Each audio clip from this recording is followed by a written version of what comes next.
नमस्कार दोस्तों।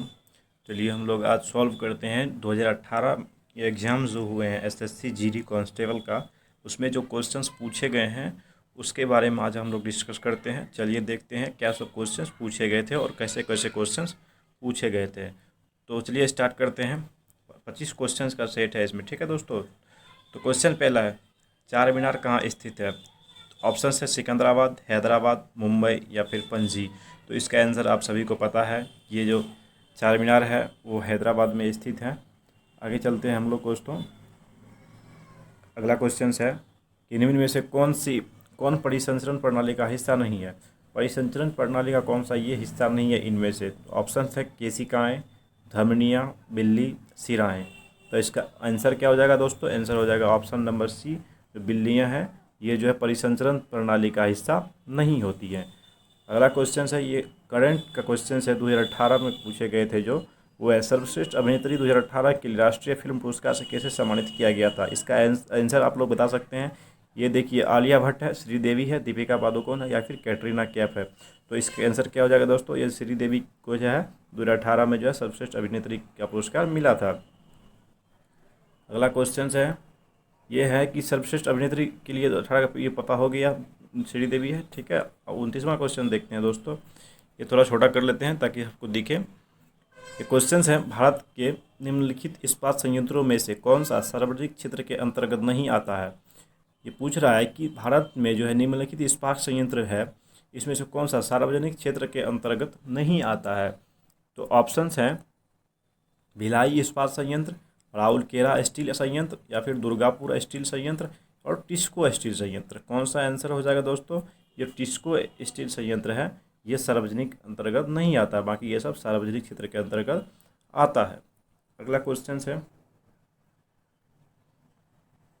ये क्वेश्चन है, भारतीय रिजर्व बैंक के गवर्नर कौन थे जिन्होंने दिसंबर 2018 में अपना त्यागपत्र सौंप दिया था? ये भी करंट के क्वेश्चन है, 2018 में जो पूछे गए थे वो करंट है। तो ऑप्शन है पी चिदम्बरम, नरेंद्र मोदी या फिर डॉक्टर मनमोहन सिंह या फिर उर्जित पटेल। तो इसका आंसर क्या हो जाएगा दोस्तों? इसका आंसर हो जाएगा डी, उर्जित पटेल ने अपना इस्तीफा दिया था। इसको जरूरी नहीं, क्वेश्चन जरूरी नहीं है। अगला क्वेश्चन देखते हैं हम लोग। कह रहा, उस पाकिस्तानी जनरल ने वर्ष 1999 में अपने देश में सैन्य शासन लागू किया था। ये हिस्ट्री का क्वेश्चन हो गया दोस्तों। कह रहा है कि किस पाकिस्तानी जनरल ने वर्ष 1919 में अपने देश में सैन्य शासन लागू किया था? ठीक है दोस्तों। ऑप्शन हैं परवेज़ मुशर्रफ या फिर जियाउद्दीन भट्ट, कमर जावेद या फिर राहील शरीफ। तो इसका आंसर क्या हो जाएगा दोस्तों? ये जो ए नंबर ऑप्शन है परवेज़ मुशर्रफ, ये इसका आंसर हो जाएगा। आगे चलते हैं, क्वेश्चंस पहले देख लेते हैं। ये भी 2006 के क्वेश्चन, 2006 का करंट है। ये कह रहा है कि डैश ने 2006 में पाकिस्तान के विरुद्ध मैच के पहले ही ओवर में हैट्रिक 3 विकेट ली थी और इस प्रकार वे ऐसा करने वाले पहले और आज तक के एकमात्र गेंदबाज बने हैं। ठीक है, ऑप्शन है रोहित शर्मा, फिर सचिन तेंदुलकर, पार्थिव पटेल या फिर इरफान पठान। तो ऑब्वियसली आप सभी को पता होगा कि इसका आंसर जो है वो इरफान पठान होने वाला है, ऑप्शन नंबर डी। अगला चलते हैं। अगला क्वेश्चन है, निम्न में से कौन भारतीय शास्त्रीय संगीत की प्रख्यात गायिका है? ये पूछ रहा है कि कौन सी जो है भारतीय शास्त्रीय संगीत की प्रख्यात गायिका है। ठीक है, ऑप्शन है शुभा मुदुगल, फिर पूर्णिमा शर्मा, नैना देवी या फिर रीता गांगुली। तो इसका आंसर क्या हो जाएगा दोस्तों? ये जो शुभा मुदुगल है, ये इसका आंसर हो जाएगा। ये 35वां क्वेश्चन है, थोड़ा छोटा कर लेते हैं ताकि आप सभी को दिखे। ये कह रहा है कि 5 मार्च 1931 को संवैधानिक सुधार की शर्तों पर बातचीत करने के लिए भारतीय राष्ट्रीय कांग्रेस की ओर से मोहनदास करमचंद गांधी ने डैश के साथ उच्च स्तरीय आधिकारिक बैठक में भाग लिया था। ऑप्शन है Lord Ripon, Lord Clive, Lord Curzon या फिर लॉर्ड इरविन। तो क्या हो जाएगा इसका आंसर दोस्तों? जो डी है, लॉर्ड इरविन। तो इसी को कहा जाता है दोस्तों गांधी इरविन समझौता, जो मार्च 1931 में हुआ था। अगला क्वेश्चन है दोस्तों, ये क्वेश्चन है कि खरीफ फसलों डैश की मौसम की शुरुआत के साथ बोई जाती है, फसलों के साथ रूप में वर्णित किया जाता है। कह रहा है कि खरीफ की फसलें जो होता है डैश मौसम की शुरुआत के साथ बोई जाने वाली फसलों के रूप में वर्णित किया जा सकता है? तो ऑप्शन है शीत में, या फिर बरसात में, या फिर बसंत में, या फिर ग्रीष्म में। तो इसका ऑप्शन हो जाएगा दोस्तों बरसात में जो है खरीफ की फसलें बोई जाती है। अगला क्वेश्चन देखते हैं। क्वेश्चन है कि नीली क्रांति, जो नीली क्रांति है डैश से संबंधित है? ऑप्शन है कृषि से, नील उत्पादन से, या फिर जूट उत्पादन से, या फिर मत्स्य उत्पादन से। तो इसका आंसर हो जाएगा दोस्तों जो मत्स्य पालन होता है उसको हम नीली क्रांति कहते हैं। क्या कहते हैं? नीली क्रांति। अगला देखते हैं। अगला क्वेश्चन है कि बनारस हिंदू विश्वविद्यालय की स्थापना किसने की थी? बनारस हिंदू विश्वविद्यालय की स्थापना किसने की थी? ऑप्शन है सर सैयद मोहम्मद ने, या फिर पंडित मदन मोहन मालवीय ने, फिर जवाहरलाल नेहरू ने, या बाल गंगाधर तिलक ने। तो इसका आंसर क्या हो जाएगा दोस्तों? जो पंडित मदन मोहन मालवीय थे इसने बनारस हिंदू विश्वविद्यालय की स्थापना की थी। क्वेश्चन है कि एजी यानी कि चांदी एक महंगी नर्म सफ़ेद और चमकदार धातु है जिसे आमतौर पर डैश के रूप में जाना जाता है। तो ये एजी एक महंगी नर्म सफ़ेद और चमकदार, ये डायरेक्ट संकेत दे करके इस धातु का नाम पूछ लिया गया है दोस्तों। तो ऑप्शन है चांदी, एल्यूमिनियम, पाड़ा, या फिर निकेल। तो इसका आंसर क्या हो जाएगा दोस्तों? सभी को पता होना चाहिए एजी चांदी होता है। ठीक है, अगला क्वेश्चन देखते हैं। अब ये है कि सोडियम हाइड्रोक्साइड का उपयोग डैश के लिए नहीं किया जाता है। जो सोडियम हाइड्रोक्साइड का उपयोग किस में नहीं किया जाता है? ऑप्शन है साबुन बनाने में, अखबार बनाने में, आचार संरक्षित करने में, या फिर धातुओं की चिकनाई हटाने में।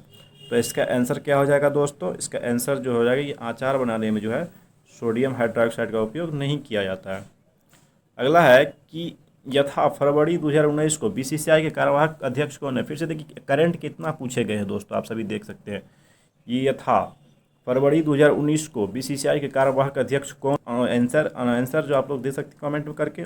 ऑप्शन है अनुराग ठाकुर, सीके खन्ना, या फिर शशांक मनोहर, या फिर विनोद राय।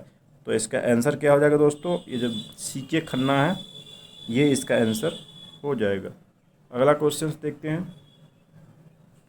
क्वेश्चंस हैं सबसे बड़ा नदी द्वीप माजुली द्वीप निम्न में से किस नदी में स्थित है? कह रहा सबसे बड़ा नदी द्वीप माजुली है जो निम्नलिखित में किस नदी में स्थित है? गोदावरी में, नर्मदा में, या फिर ब्रह्मपुत्रा में, या फिर कावेरी में। तो इसका आंसर क्या हो जाएगा दोस्तों? ब्रह्मपुत्र नदी पे जो है माजुली द्वीप स्थित है। अगला क्वेश्चन देखते हैं। ये कह रहा है कि 2020 ओलंपिक खेल कहाँ आयोजित किए जाएंगे? देख रहे हैं क्वेश्चन करंट कितना पूछ रहे हैं दोस्तों, देख लीजिए आप। कह रहा है कि 2020 ओलंपिक खेल कहाँ आयोजित किए जाएंगे? तो इसका आंसर आप ऑप्शन देख लीजिए, पेरिस, या फिर बीजिंग, या फिर टोक्यो, या फिर रियो डी जेनेरियो। तो आप सभी को पता है कि 2020 ओलंपिक जो है ये टोक्यो में होने वाला है। ठीक है दोस्तों,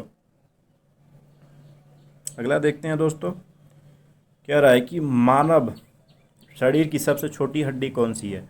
आप सभी को पता होना चाहिए ये बात। ऑप्शन देखिए, प्रकोष्ठिका, या फिर कोहनी की हड्डी, कलाई की हड्डी, या फिर कान की हड्डी। आप सभी को पता है कि कान की हड्डी जिसे स्टेपिस कहते हैं ये सबसे छोटी हड्डी होती है। अगला क्वेश्चन है दोस्तों। क्वेश्चन है किसी विशेष निर्णय या कानून को रोकने के लिए किसी व्यक्ति, पार्टी या राष्ट्र के अधिकार को क्या कहा जाता है? कह रहा है किसी विशेष निर्णय या कानून को रोकने के लिए किसी व्यक्ति, पार्टी या राष्ट्र के अधिकार को क्या कहा जाता है? तो इसे ऑप्शन देखिए दोस्तों, वीटो, या फिर प्राधिकार, या फिर पावर, या फिर पावर ऑफ अटॉर्नी, या फिर वोट। तो इसे क्या कहा जाता है दोस्तों? इसे कहा जाता है वीटो। वीटो पावर होता है दोस्तों ये संयुक्त राष्ट्र के पास होता है। राष्ट्र के जो देश होते हैं उसके पास होते हैं। ठीक है, इंडिया के पास वीटो पावर नहीं है दोस्तों, पता है। तो अगला क्वेश्चन है भारत की पहली महिला मुख्य चुनाव आयुक्त कौन थी? ऑप्शन है मीरा कुमार, प्रतिभा देवी सिंह, रमा देवी, निर्मला सीतारमण। तो ऑप्शन ये सब है। तो इसका आंसर क्या हो जाएगा दोस्तों? प्रतिभा देवी उप चुनाव आयुक्त पूछ रहा है। ये भारत की पहली महिला मुख्य चुनाव आयुक्त पूछ रहा है दोस्तों। तो ये हो जाएगा रमा देवी। क्या हो जाएगा दोस्तों? रमा देवी। प्रथम भी पूछा जा रहा है क्वेश्चंस, देख लें दोस्तों आप सभी। तो प्रथम, महिला, पुरुष सब देख लेंगे आप लोग। 47वां क्वेश्चन है पुस्तक द ओरिजिन ऑफ स्पेसीज लेखक कौन है? द ओरिजिन ऑफ स्पेसीज के लेखक कौन है? ऑप्शन है चार्ल्स रॉबर्ट डार्विन, या फिर जेम्स वाटसन, जेन गुडाल, या फिर लुई पास्चर। तो इसका आंसर क्या हो जाएगा दोस्तों? ये जो चार्ल्स रॉबर्ट डार्विन है ये इसका आंसर हो जाएगा। Option number A, origin of species पुस्तक के लेखक है। अब ये कथकली की जड़ी क्या कह रहा है कि कथकली की जड़ें किस राज्य में है? कथकली आंध्र प्रदेश या फिर केरल या फिर कर्नाटक या फिर तमिलनाडु। तो कथकली किस राज्य का नृत्य है दोस्तों? तो आप सभी को पता होना चाहिए कि ये केरल का है। कथकली कहाँ का है दोस्तों? केरल का है। Option number C. ऑप्शन उसके बाद देखते हैं हम लोग दोस्तों 49वां क्वेश्चन ये है। ये कह रहा है अगस्त 1958 में ब्रिटिश संसद ने एक अधिनियम पारित किया।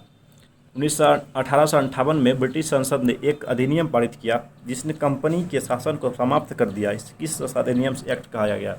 ऑप्शन है काजिस अधिनियम, बी है भारत सरकार अधिनियम, या फिर सी है फोर्ट विलियम एक्ट, या फिर डी है भारतीय न्याय अधिनियम। तो इसका आंसर क्या हो जाएगा दोस्तों? जो बी है भारत सरकार अधिनियम, यही कहा जाता है। बहुत इंपॉर्टेंट क्वेश्चन है दोस्तों, बार बार पूछे जाते हैं भाई, कई बार रिपीट किए गए क्वेश्चन है कि 1858 में ब्रिटिश संसद ने जो अधिनियम पारित किया था उसे क्या कहा जाता है? भारत सरकार अधिनियम कहा जाता है। अंतिम क्वेश्चन है दोस्तों कि भारतीय रेगिस्तान डैश पश्चिमी क्षेत्र में स्थित है। भारतीय रेगिस्तान डैश के पश्चिमी क्षेत्र में स्थित है। ऑप्शन है नीलगिरी की पहाड़ियाँ में, या फिर हिमाद्री में, या फिर अरावली की पहाड़ियाँ में, या फिर कैमूर की पहाड़ियों में। तो आंसर हो जाएगा दोस्तों अरावली की पहाड़ियों में। ठीक है दोस्तों, ये राजस्थान साइड में पड़ते हैं। इतना ये 50 क्वेश्चन से दोस्तों जो 2018 में पूछे गए थे एसएससी जीडी कांस्टेबल के एग्ज़ाम में। आशा करते हैं कि ये पसंद आया होगा आप सभी को, और हमारे चैनल को सब्सक्राइब जरूर करें दोस्तों। Thank you.